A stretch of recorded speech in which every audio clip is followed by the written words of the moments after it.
Congratulations again, Kyle. How I got into comedy, take away like a good laugh. I want to be the star, all right. Congratulations again, Kyle Galoff, for being accepted to Houston Comedy Film Festival for Skinny and Slim for your short screenplay, comedy screenplay. And I'm excited you're submitting all the way from New York City. Yeah. So, yeah, thank you. I appreciate that. Thank you. You've Kind of been just, doing this comedy for a long time. what's that? You've been doing comedy for a long time, 10 years, big boy. Yeah. So, so I've been doing comedy for over 10 years. Yeah. How I got into comedy was just because I have such a large family. So I have a lot of cousins. So I had to like stand out somehow and get their attention. So like I first started just like remixing nursery rhymes by putting a little hip hop twist on it. Once I found out about SNL and Chris Farley, that's where my comedy like blew up. I started making sketches with friends in my little small town, and then eventually, when I was like 22, I decided to pursue the hardest style of comedy, which is stand up. Which I'm still doing it, but I've slowed down recently just because I'm getting more attention from script writing. And I've noticed that I'm getting more enjoyment out of writing screenplays than performing, just because I feel like I feel like there's no greater feeling than creating like a universe and then you could decipher the outcome. Yes. There's almost no greater feeling of control than that. I'm not saying like I'm a control freak, but like there's no greater feeling. I wish I could control my diet. That's about it. I was going to say, so no hecklers, because I was going to say, how do you feel about hecklers? Some people love it and some people are like, nah. All man, that's when you got to use it against them. Not use it against them, but that's how you got to like practice. And usually you're prepared to go on stage. You have something prepared, but then off the cuff it changes. You get a heckler, and then all of a sudden if they want to be the star of the show, then you got to change. You got to pivot and be like, you know what, in your head you got to be like, these jokes are directed towards you now. You want to be the star. All right.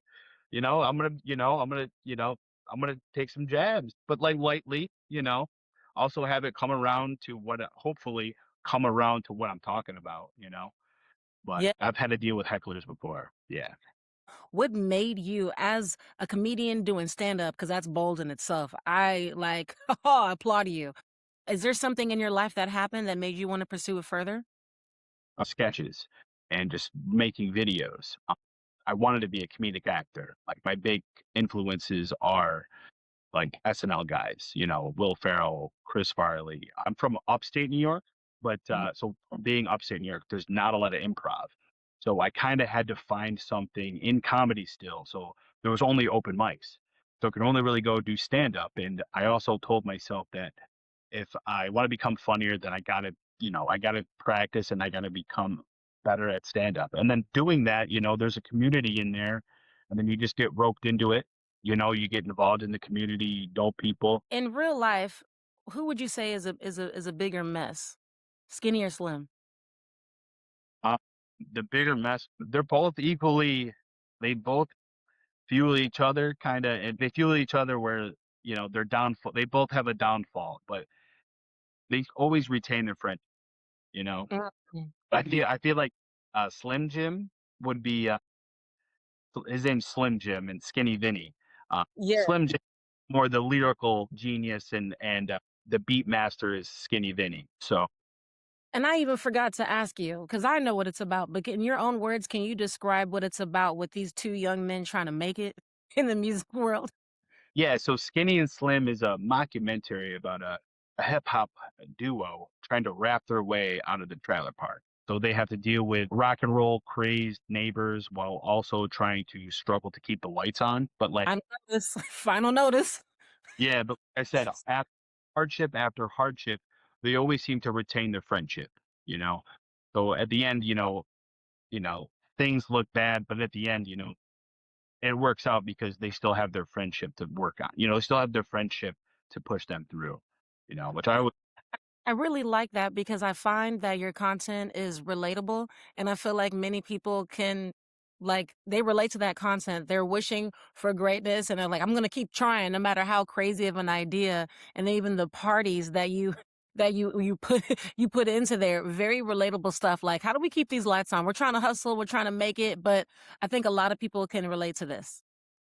Yeah, I mean, because I'm such from like a small poor town that like when the movie 8 Mile came out, every trailer park had a rapper. More like 15 to be rappers. Yeah. I like your music video, by the way. We'll talk about it. I like your Oh, music video. that was before I wrote the script, but my point of view is mostly through Slim Jim. My inspiration drawn to the community of trailer parks and how friendships bond. It's Mm, unique because they have a sense of community they get together. And growing up, I always saw that I wanted that and craved that. And then once I saw the show, that the Canadian show, Trailer Park Boys, I fell in love with it because I saw nothing else like it. I'm like, man, this is cool. There was one character that I fell in love with was J Rock, which is a white rapper that thought he was black. When I saw that, I like it made it I fell in love with it. And I wrote Skinny and Slim to kind of resonate and reflect of what the bonds and the friendships that were formed in the like trailer park communities while also just balancing everyday life of chaos. man. As you're talking, I'm over here like looking and thinking, and my brain is racing because I'm already thinking about people that would love to even audition for this. They would love to audition. I'm like, man, oh yeah, he will be calling me. But like, where do you want to take this? Do you want to take this a series? I'm curious, or like, which one do? Well, I'm down for anything for this. I would love to get it produced. But like I said, I have two other projects that I'm also trying to get produced. I have a sitcom and I have an animation that honestly is probably my child. I really want to get it produced, but if someone wants to buy it themselves, that'd be great too. I would just like to work on it regardless, to write on it, to produce it, or, just to be a part of it.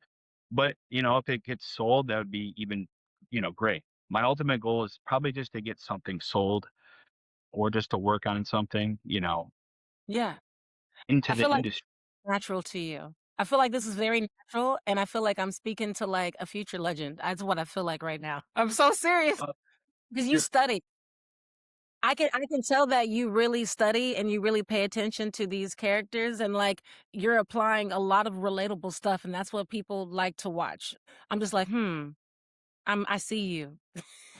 All good stuff, by the way, all good stuff. And I just wanted to also ask you as well, with this transition, with you going into the screenplay mode, do you have any like, because I do talk to a lot of comedians that they say they want to be in this space, but they're not like you yet, where they've made that step and leap to just start writing it down on paper.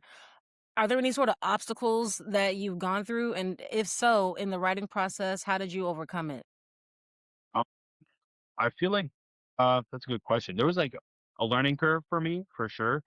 Mhm. Just just because I started doing stand up and then my first one I wrote, my first script I wrote, I learned big learning curve on eventually learned that stand up you're just quick and punchy, and then when it comes to screenplay writing, your jokes you have a little more play with, you can set up your jokes with characters. You can also have your character finish a punchline. You could set up your you can set up your you can set up in the action lines throughout the whole whole script and have like a joke play through and then the punchline at the very end. So that's really cool. I noticed something similar in stand up where you can use callbacks, but I do like it more in script writing because you can be more creative, you can be more specific and drawn out. I started doing stand up first to transition to writing. I feel like I had to slow myself down a little bit for my jokes. You had to like, slow For it down the writing part. instead of performing live. Yeah. Yeah. Because performing live, I was quick. Yeah, I was gonna ask you, and when you started writing, did you have anybody in your family? Because I know family has jokes for days. Because I'm gonna ask you about Uncle Willie. Does he relate to anybody in your family? But does like when it comes down to the feedback, has anybody in your family said anything when you started writing the script? Have they given you feedback? Um, this script, it's more of a reflection of people I saw growing up in my town. Like Uncle Willie would be like an example of just small town local. like legends of small towns. Like I remember there was one guy in our town, we called him Crazy Larry. He was just What? like I was like, why?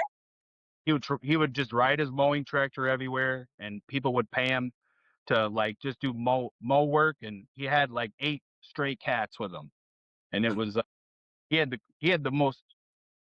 craziest stories too. Like you'd think he lived 1,000 lives. Yeah, because he like the way that he speaks is kind of like, what is he saying? But he's really carrying. I feel like he's helping the plot like the whole time. So I think it's great. Yeah, I feel like there's a more bigger play for Uncle Willie in my script. I feel like he has, some more clarity to come.